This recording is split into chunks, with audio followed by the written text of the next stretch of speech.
Hello and welcome to Heart with Abagaba, the podcast where we celebrate the love, laughter, and little moments that make families shine.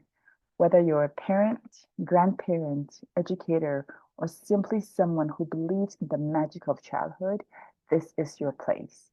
Every week, we share real stories, inspiring voices, and joyful conversations that warm the heart and lift the spirit. So grab a cozy seat. It's time to go to Heart to Heart. Stop Smart sponsors Heart to Heart with Abagaba, your one stop destination for stuffing and not medical concierge services for adults, teens, and children. For more information, visit www.staff-smart.org or call 480-875-6871. Today on Heart to Heart with Abagaba, we are diving into the world of tweens, teens, and technology with someone who truly gets it. Jessica Speer is an award winning author of books that help children and teens navigate the tricky stuff friendship, middle school, and even the phones in their hands.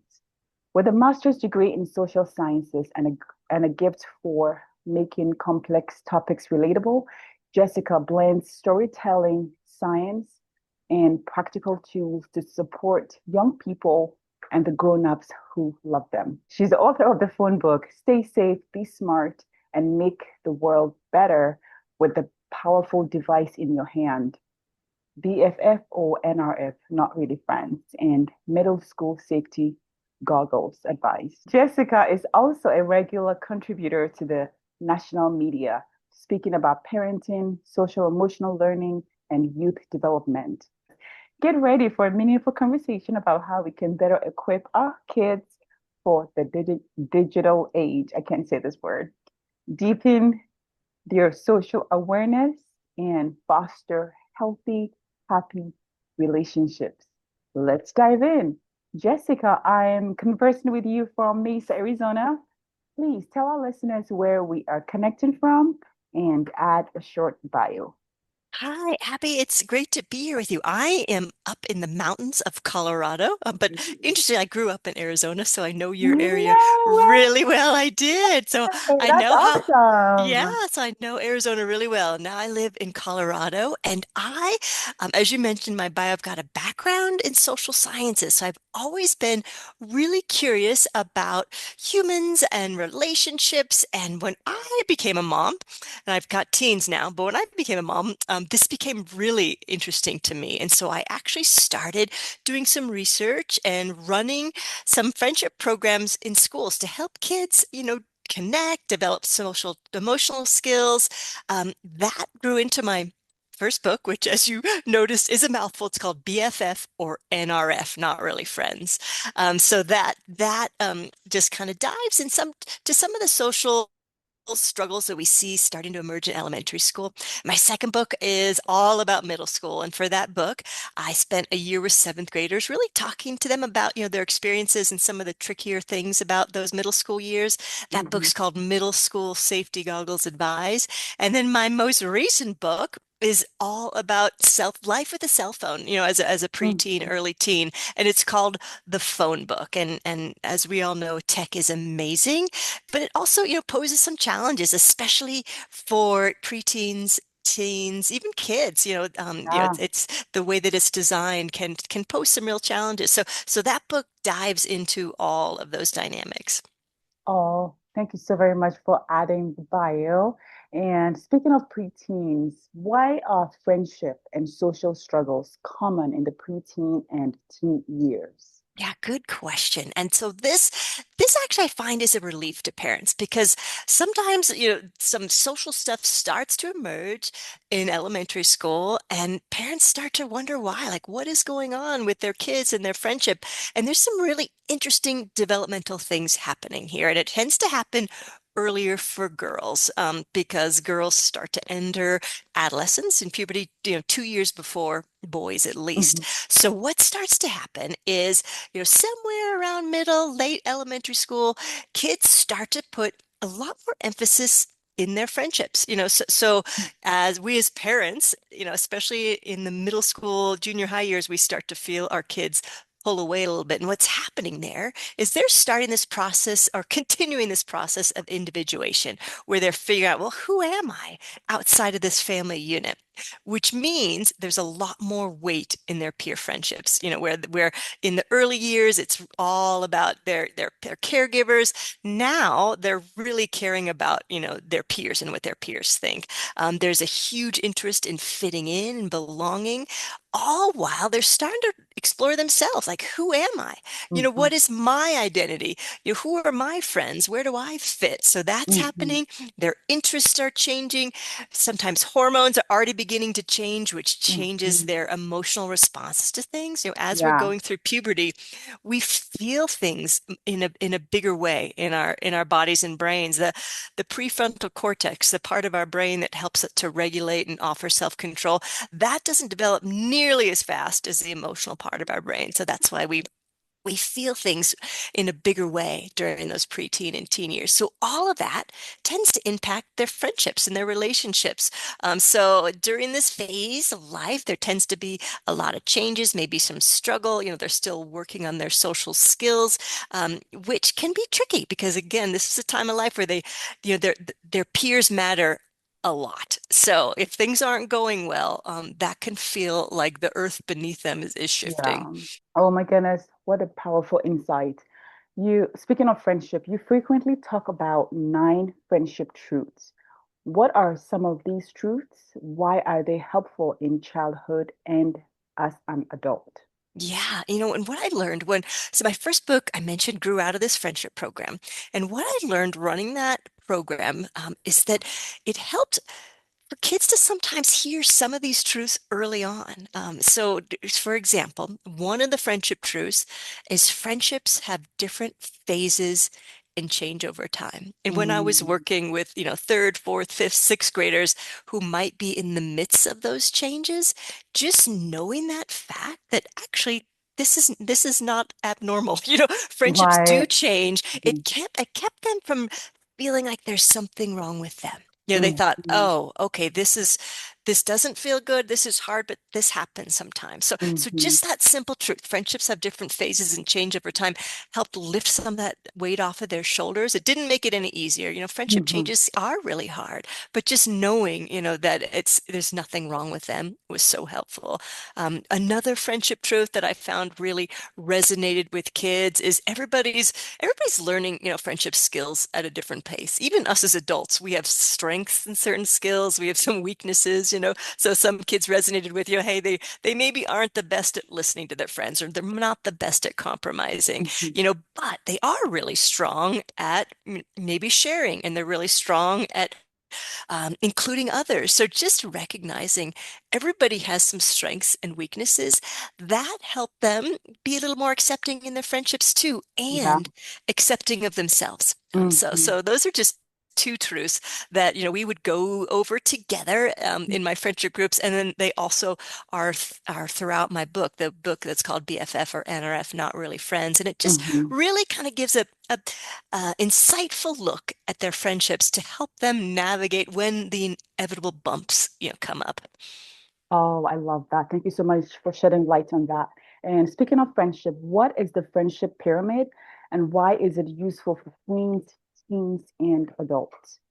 This is another one of the resources in that book, and anybody can actually access this for free if they go to Jessica Speer Friendship Pyramid. Just search that online, Jessica Speer Friendship Pyramid, and this is a visual that a lot of families and classrooms actually just place up on the wall somewhere because it includes a lot of these friendship truths, and it helps kids understand kind of what's going on in their friendship. So let me talk everybody through it just so you can picture this in your head. Mm-hmm. At the very tip of the pyramid, we have our close friends. And I define the qualities of, what those friendships entail. They feel really accepting and safe, and, it took time to develop trust in those relationships.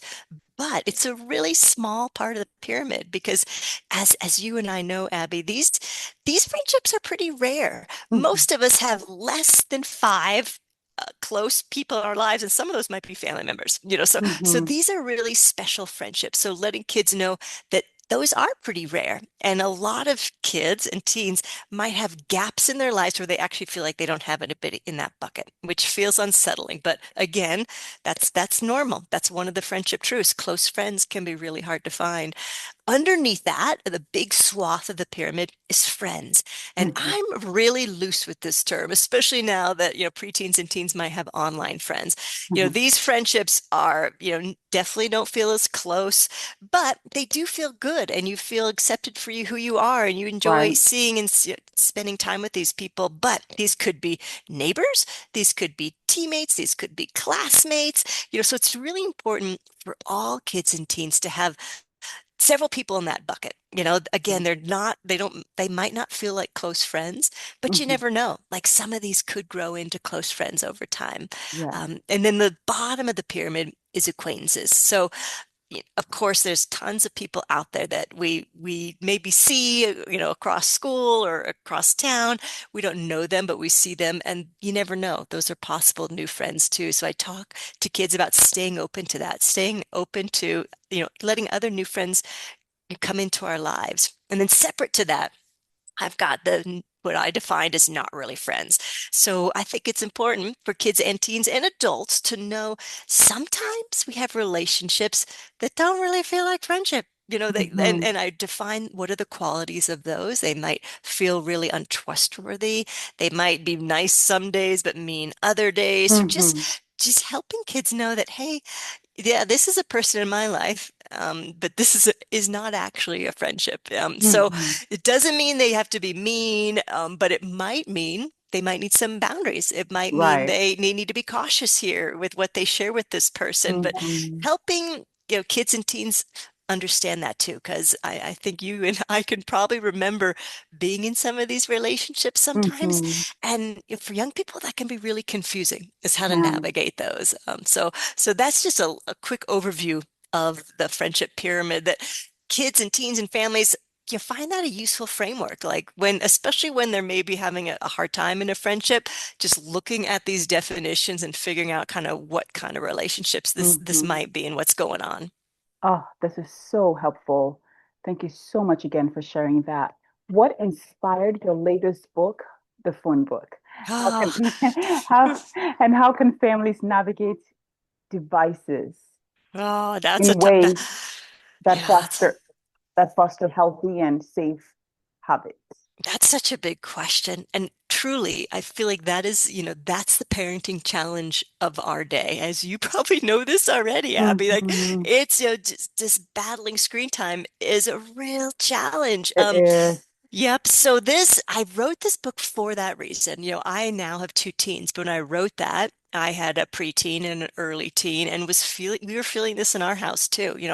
I wanted to make sure I was keeping them safe. There's not a lot Hmm. of safeguards yet in place when it comes to Hmm. kids and tech. Like the technology has moved a lot faster than any Hmm. guardrails in place to Right. protect kids. Hmm. So that unfortunately means it's on the parents' shoulders. But this book is written again for preteens, and it talks about some of the things we as caregivers want our kids to know, to Hmm. help them stay safe online. And what I found is sometimes it's almost best if that information doesn't come directly from the parents, especially at that stage of life where they're trying to pull away and, Hmm. explore their own identities. So this book was written to really guide kids as almost phone users or new phone users, and it goes into things like social media and misinformation and disinformation and cyberbullying, versus Hmm. digital drama and Oh. stranger danger and Hmm. navigating FOMO, so the feelings of missing out online. So Hmm. all those tricky things that are inevitable to come across if you are a digital citizen, but also the positives too, because technology is amazing as well. And, Hmm. and, and our teens are often better at it than we are. So this also highlights some of the really cool, amazing things about technology too. Oh, that's just insightful. And you asked hundreds of middle schoolers to share the trickiest things about middle school. What did they share? Yeah, and that's actually the research I did for my second book, which is called Middle School Safety Goggles Advised, and I wanted to really Mhm. explore the middle school experience. And when I was talking to seventh graders about, what should be in this book, not surprisingly, social media came up. So that's added an additional layer of complexity to the middle school years, just what's shared online and kids seeing things they weren't invited to, or maybe some inappropriate sharing some information or sharing photos that, kids wish their peers weren't sharing of them. So, social media is a little complicated. You're not actually supposed to be on social media till at least 13. And even that, according to the US Surgeon General, is a little bit too early for kids, as Mhm. far as they're developmentally. But right now, as it stands, kids are not supposed to be on social media till over 13, but a lot of them are. A A lot of them lot are. are, a Yeah, lot are, which yeah. makes, it does add some additional challenges to those already tricky middle school years. Hmm. So that's one of the topics of that book, in Middle School Safety Goggles Advised, but just one. So that this book also goes Hmm. into dealing with crushes, and cliques and groups and peer pressure, and so all the things that students told me were some of the trickier things about going through the middle school years. Mm.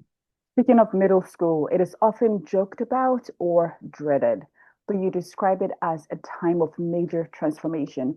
What do you wish more parents understand about what's really going on during those years? What I would love parents to know is, after our, early childhood years, there is as much brain growth and change going on during those years as there is in those, young years where there's so much brain development growth going on in the infancy.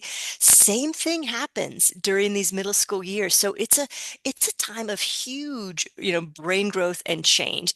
But in the middle of that, kids are starting to hit puberty. So just knowing that there's so much going on developmentally, so it's inevitable that there are going to be lots of changes, but it's also an opportunity for kids to really start to learn about themselves. Hmm. So don't be daunted.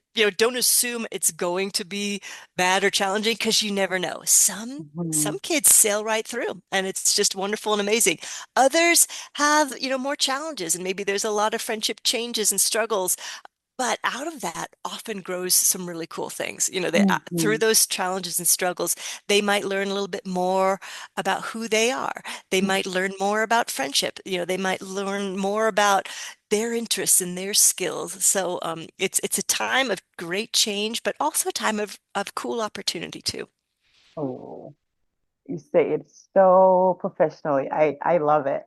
So, if a parent is seeing their child pull away emotionally or struggle socially during those years, what are some ways they can stay connected without pushing too hard? And I'm going to break that into two. So I'm going to into two answers. So the first, like, pull away emotionally from the parents.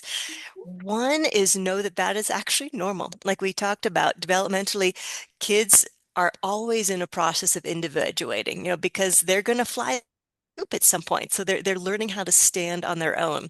So knowing that's normal, but that doesn't mean that we as parents start to, pull away too. Like, what is Mhm. really important for parents is to stay steady and do Mhm. what we can to try to Mhm. stay connected to them. But what I found is what, is really helpful is to really drop any advice giving that we might have, Mhm. especially Mhm. when they hit the preteens, because that is Mhm. going to just set them off.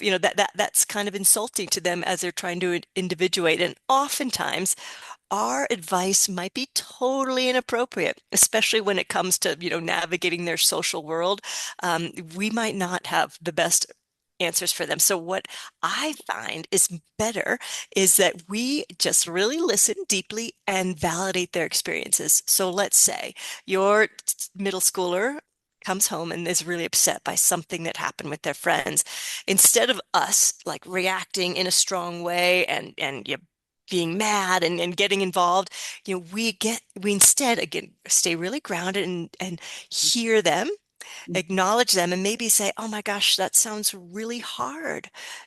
Tell me more about that. I'm so sorry Mm-hmm. that happened." Oh. So just like hearing them can be such a support as they're navigating, bigger emotions, which we talked about earlier, to know that there's a grounded, safe place to talk and share at home is Mhm. such a gift that we can give our kids. So that's one way to stay connected, engaged. And then your other question was, with the kids themselves and socially. So Mhm. another way to approach supporting them, if we notice that it does seem like maybe they're not having any luck making some good friends or finding some connections at school, again, being that open, safe space at home will be helpful. But are there ways that we can help them connect outside of school? Not every kid finds their people in school. So maybe there's some after school activities where they can really start to meet people.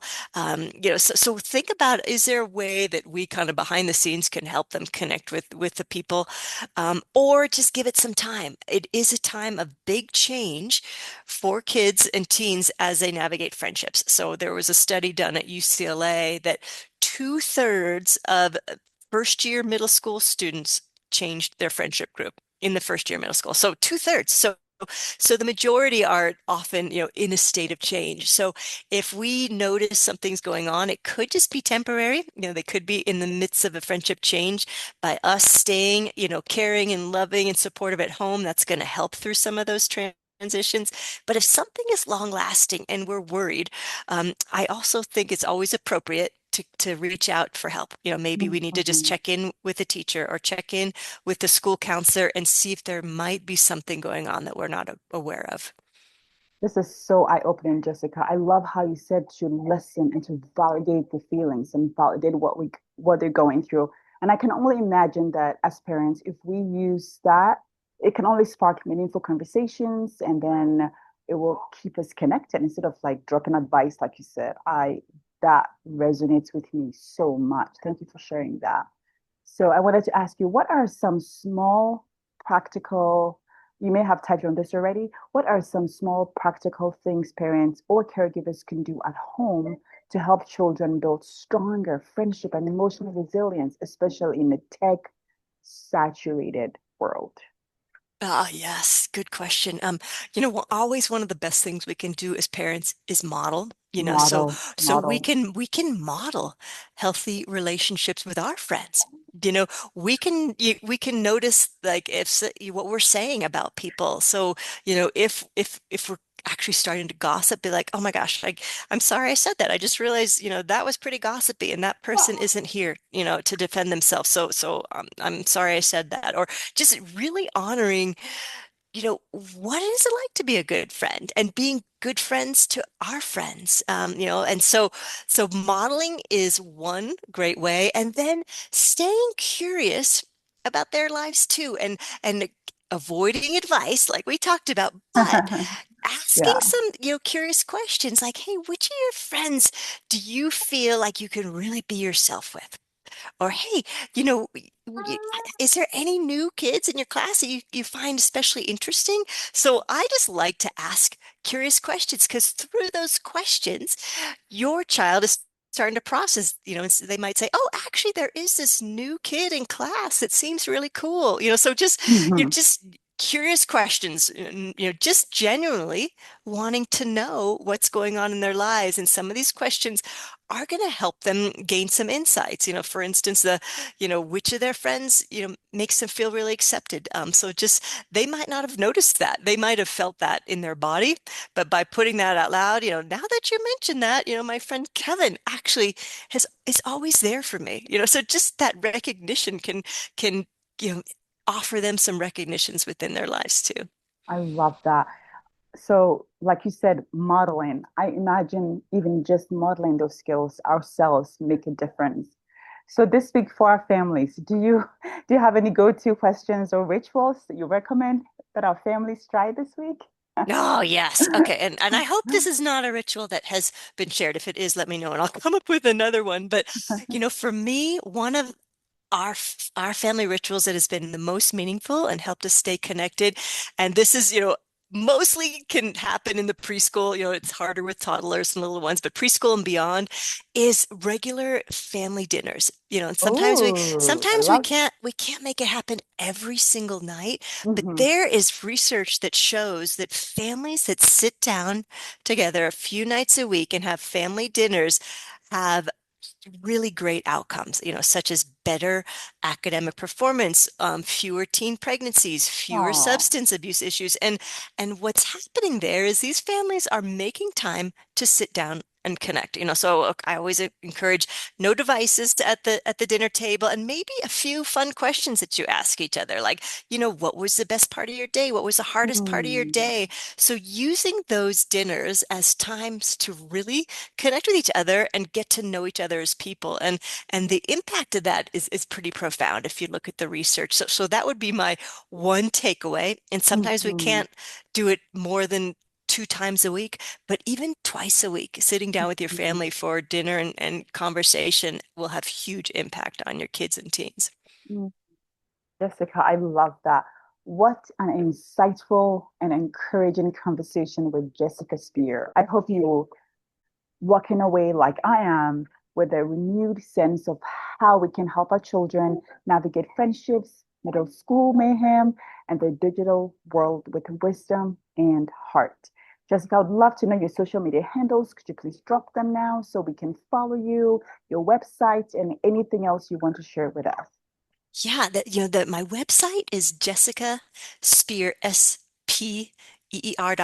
And if you go to that website at the top has links off to my socials, and I'd love to Mhm. connect. I'm happy to answer any questions that anybody has. And there's a lot of free resources, on my website. So feel free to browse there, sign up for my free monthly newsletter, which is all about the things we talked about today. Just, family connection, understanding where our kids are in their phases of development, so don't hesitate to reach out. And I appreciate all the work you're doing, Abby. Thank you for having me, and thank you for all these resources you're putting out there for people. Oh, thank you so very much as well. You're very welcome. I am so grateful that you were able to visit with me today on Heart to Heart with Abba Gaba. And dear listeners, you can find all of Jessica's books wherever books are sold. And be sure to follow her for thoughtful tips and tools on parenting and youth development. I'll drop all the links in the show notes. And remember, as we raise and nurture the next generation, the most powerful thing we can offer them is our presence, our patience, and our willingness to learn alongside them. Jessica, do you have any final thoughts? Any final thoughts? Any little glimmer of anything you want to share finally You before know, we the close? the one thing I always say to parents is don't forget to go easy on yourself. We Oh, all, myself included, have done mhm. things as parents. I'm like, oh, I wish I'd knew that sooner. Like, oof, I didn't do that part well. Go easy on yourself. We are all doing the best we can, and every day is a new day to begin again. I love that. Until next time, this is Abby Dominguez. And Jessica, I want to thank you once again for visiting me today. I'm so honored to have had you to share your heart and your wisdom with us. Have a fantastic day. Thank you so much, Abby. Aspire Behavior Health also sponsors Heart to Heart with Abagaba. They offer monitoring, counseling, medication, and personal care services in a beautiful residential setting. Contact Aspire CBH at outlook.com or call 480-875-6871. Thank you for joining us for another heart to heart moment. I hope today's story touched your heart the way it touched mine. If this episode spoke to you, share it with someone you love. And don't forget to subscribe to this and our YouTube channel so you never miss a moment of connection, inspiration, and joy. The stories and insights shared on Heart to Heart with Abagaba are personal and based on lived experiences. While some of our guests may be licensed professionals in their fields, the content of this podcast should not be considered legal, medical, or mental health advice. For expert guidance, please consult a qualified professional directly. Until next time. Take care of your heart, take care of each other, and keep celebrating the love that makes us family. Celebrate!